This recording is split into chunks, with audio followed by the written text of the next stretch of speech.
The Knesset has just passed through its first reading, a bill that could severely limit what establishments will be allowed to stay open on the Sabbath. Defense Minister Lieberman, who is among many, even within the coalition that opposes the legislation, said he was in favor of Jewish tradition and values, but not religious coercion. Interior Minister Aryeh Deri, on the other hand, from the Shas party, threatened to drop out of the government unless the bill passed through the first vote. Israel Beitenu MK Oded Forer also backed up his party senior Avigdor Lieberman. המציאות היא כזו שהקהילה היא זו שתקבע את אורחות חייה. כמו שלא יכול לבוא מחר שר פנים שיחליט שהוא פותח מרכולים בשבת בבני ברק, אני אומר שלא יכול להיות שר פנים שיקבע שהוא סוגר מרכולים בנצרת עילית, בנתניה או בבאר שבע. בסוף בשורה התחתונה, כל עיר ועיר תצטרך לקבוע לעצמה. יחד עם זאת, החוק הזה שנותן פה סמכות לשר הפנים לכאורה לא לאשר חוקי עזר עירוניים, הוא רע. אנחנו נתנגד לו. הוא רק בהתחלת הדרך שלו, בסך הכל עבר קריאה ראשונה לצערי. All right, now Zionist Union leader Avi Gabay also said that the mini-markets bill was hurting the public and that Deri was making decisions for a minority of people and not the majority. I'm going to start with you. How would you respond to that, first of all? So, okay, I'll give my opinion in the beginning. I don't think it's a good bill. I personally prefer that the municipalities will choose for themselves. However, saying that, I think most people don't really understand the implications of the bill. The current situation is this. If a municipality wishes to open a place on Saturday, the minister needs to do nothing for 60 days, and then de facto, this place can be open on Saturday. Okay. The bill says that it's going to change in such a way that the minister has to be active, meaning after the municipality decides on something, he has to say why it's important for this place to be open on Shabbat. So the change is not as severe as people say it is. And again, I'm not supposed. I think it's a bad bill. Does the final approval go through the municipality or go through Aryeh Deri? As it is right now, it still goes through the minister. But right now, the minister needs to be passive, not to do anything, so a place will be open. The bill changes it, so the minister has to be active. Now, I don't think it's a good bill because, again, in my personal belief system, I think that the government needs to interfere less and let the municipality, different communities decide for themselves. But to be honest, it's not that dramatic. I think it's a bad bill. It's not that dramatic. Furthermore, let's be honest, even in America, which is like the queen of separation of church and state, and definitely in Europe and in most countries, you have a day of rest. So if you're not thinking about the people who do want to rest on Saturday, and again, I'm saying this as someone who's opposing the bill, if you're going to make it so easy for people to open business on Shabbat, literally, you're going to take people out of business or make them work on Shabbat. So you're taking off their day of rest. Well, that's something that I kind of wanted to acknowledge as well, though, is that you bring up the United States. And the United States, at least in my experience, the only day that you were forced to not work, to take a day of rest, would be Sunday. But that was really only for government offices as well. Any other business that wanted to be open on Sunday, to my knowledge, didn't have to get special permissions to be open. I disagree. Even today, you have 13 states that practice blue laws. You cannot buy a car in Montana on Sunday because it's the day of the church. But I'm just saying, the difference is that there it's because of a decision done by the municipality. So if a certain city says, we don't want to open on Shabbat, that's fine by me. And if a different city says they want to open on Shabbat, I don't think I should interfere with that. Right. I'm just saying, and again, I think the bill is a bad bill. Saying that, it's more complex. And I think that what's really sad is that the discourse is becoming between like secular and religious. And we're missing out the fact that most Jews in Israel and all over the world are somewhat observant. They light Hanukkah candles. They might, don't wait 30 minutes and not do anything after like the halakha asks them. So I think we're missing out on the discourse. We need to stop being so vicious and saying, oh, this is a horrible bill, understand what it says, and then try to see how we can solve it differently. How would you respond? Well, I continue this line. We, as a state, as a Jewish state, if we claim to be a Jewish state, we have to look inside our law system and our habits. Are we really Jewish or not? And I'm not saying that everybody has to be Haredi, or everybody has to be even modern Orthodox. What I'm saying is how much this country is Jewish, by name or by practice. And keeping some kind of Shabbat is actually acknowledgement that this is a Jewish state. I'm not saying that everything should be closed, like in Bnei Brak or in Mea Shearim, but we cannot allow regular day to be on Shabbat with everything as it is, like in Sunday, Monday, or Tuesday. But it's already not that way. And it's a matter of culture and who are we, who do we want to be, what is the message which we want to send out to Jews and non-Jews alike. But government offices and public offices and employees are already not required to work on the Sabbath. So why coerce and again, I don't want to make this into a secular versus Orthodox kind of battle, but in a sense, that's what people are feeling right now. Because if I, with my degree of religiousness, decide that I'm going to break on this day, or I'm not going to break on this day, I'm going to observe the Sabbath, or I'm not going to, why should that be a government initiative versus my own?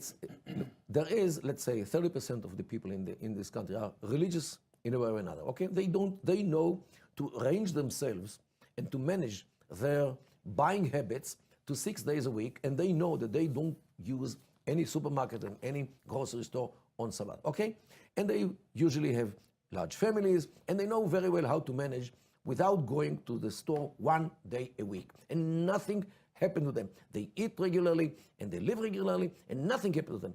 I think this is a matter of how you switch your mind, how you manage your life. If everybody knew that everything is closed on Shabbat, means groceries and supermarkets as well, everybody would manage. Everybody would manage, just like the 30% of the population. It's not 1%, 30% who are religious in whatever extent they are religious. So it's all matter of mindset and how you manage your life. If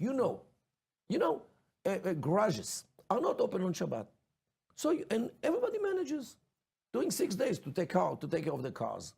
The same thing should be when it comes to buying whatever you have to buy in a grocery store. Why not?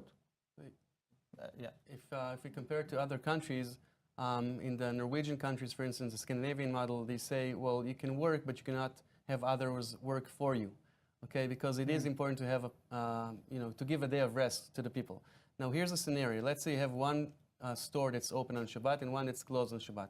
You're taking the one that's closed on Shabbat out of business, or you're forcing the person to work there. Again, I think the community needs to decide, but I just want to be devil's advocate and explain why this is not so simple to say. Furthermore, if you would visit, Frankfurt in Germany, I had a tour there a number of months ago, and I was with an Israeli friend, and she was like, "Oh, everything is closed on Sunday." I was like, "Yeah, they have a day of rest as well." So she wanted to go on a shopping spree, but she wasn't able to do so. So again, my opinion should be according to the community, but it's not so easy to say, "Oh, it's only progressiveness that needs to win here, and everyone should do whatever they want." Professor Amrev, I haven't heard from you. I'm not religious. I'm very secular Israeli, but I have to say that on the issue of Shabbat, I am very much in favor of what my friend is saying. I think we have to adapt some science of this country, of this state, Israel. And one of them is the Shabbat. And I'm saying it as secular. And I think that whoever finds Sunday or another day, we have the Shabbat. And it's not such a disaster as some of my friends, the secular ones, are putting it. Like we are going into a new Iran, that we will have to, it's actually we need a day of rest. And Shabbat is a very good day, as any other day. So why have all this kind of quarrel about what? Shabbat, for me, is a day not of shopping and not of going to other places, shopping or whatever. I think it has to be a special day for families in Israel, for my children and grandchildren. And that's why I very much agree with him that we have to look at it in a different way, not in the more, I would say, pragmatic or liberal way on the Shabbat. People call it quality time. Yeah. Just imagine how much it will contribute to the stability of the Jewish family, of the family here in Israel. If everybody knows that on Shabbat, you sit with your children, you listen to them, you talk to them. How much time do parents have through the week to sit with the kids? How much is it important for the cohesiveness of a family? That they see a father, they see a mother who is not a rush, who's not a, let's go there, let's go there. We don't have time to you, talk to me later. So okay, 1 day a week. So why not? So we're not worried at all about maybe bringing in olim from other countries who are used to that sort of standard of living of having more things available on the weekend, or bringing in tourism on the country, on long day weekends and things like that from Europe, who will say, oh, let's not go to Israel anymore because there's nothing to do on the weekend. And we're not worried about any of this. We're more open than Europe when it comes to that. Again, if you go in Frankfurt, if you go to the UK, whatever, you'll go there on a Sunday, it's closed. It's not because of, or maybe some of it is because of religious reasons, but it's closed. So I'm not sure that will be a good example, I will say this in a very optimistic note. I think that in general, the state of Israel, despite of what people say, the state of Israel is becoming more secular. The people of Israel are becoming more religious. So I hope, this is what I hope for, is it'll not be something with legislation, it'll be a norm. Just like we in this studio were able to say, yeah, it's something that's important for us. We're not going to force anyone, but we want to make sure to respect it. And I think that, Ra'anana is a great example. Ra'anana has a big street, it's a secular city, but Achuza is all closed because people prefer it to be closed because it's better for everyone. So then, okay, my final question then on the subject is, if the people are more coming around to this sort of idea of having a Shabbat being dictated by law, why would the Interior Minister Deri need to resort to such theatrics of threatening to quit the government and basically hold his coalition hostage in order to pass this legislation? I can give a guess. Sure. I would say it's something that's not really relevant to the topic at all. It's a matter of political achievement. I would argue that the Shas party is about to be completely dissolved, and this is a way of gaining some power. I'm actually doing something. Look, you should vote for me. I'm fighting for the religiousness of Israel, because let's be honest. Again, it's very hectic, and everyone's talking about it. The bill does very little. Furthermore, let's imagine that Yair Lapid is the minister. Theoretically, he can actually, open as many places as he wants. I don't see the Supreme Court saying, "Oh, that's not constitutional." So it's not that severe. I'm against the bill. It's not that of a big deal. It's actually almost insignificant. All right. Well, unfortunately, now to finish our show, I'd like to end on a positive note. So let's get some final thoughts in one short sentence or two. What's the silver lining that we can take from our subjects today? Professor Kedar, let's start with you. Well, I think that we should always think about the VAC, value-added characteristics of the State of Israel, and try to find it. All right. For the last 40 years, I was a Jerusalemite. And lately I came to Tel Aviv, and that's two different worlds. In Shabbat, in Jerusalem, I felt the Shabbat. I felt Jerusalem. I felt my family, everything. Here in Tel Aviv, where I live now, it's like New York, London, any other place. And I miss Jerusalem with the Shabbat. All right. Well, I would just like to say Judaism has many expressions, and you're allowed to be not Orthodox and still appreciate the Shabbat and like to celebrate it. And I think it's a very positive thing and a good, strong sense of identity for everyone. I can get behind that. Unfortunately, that is all the time we have today for this edition of ILTV's Israel Weekly. Thank you again so much to our guest, Professor Amirav, Dr. Kedar, and Attorney Bar-Yoshafat for coming in. And thanks to all of you for tuning in. I'll see you next week, and shalom from Israel.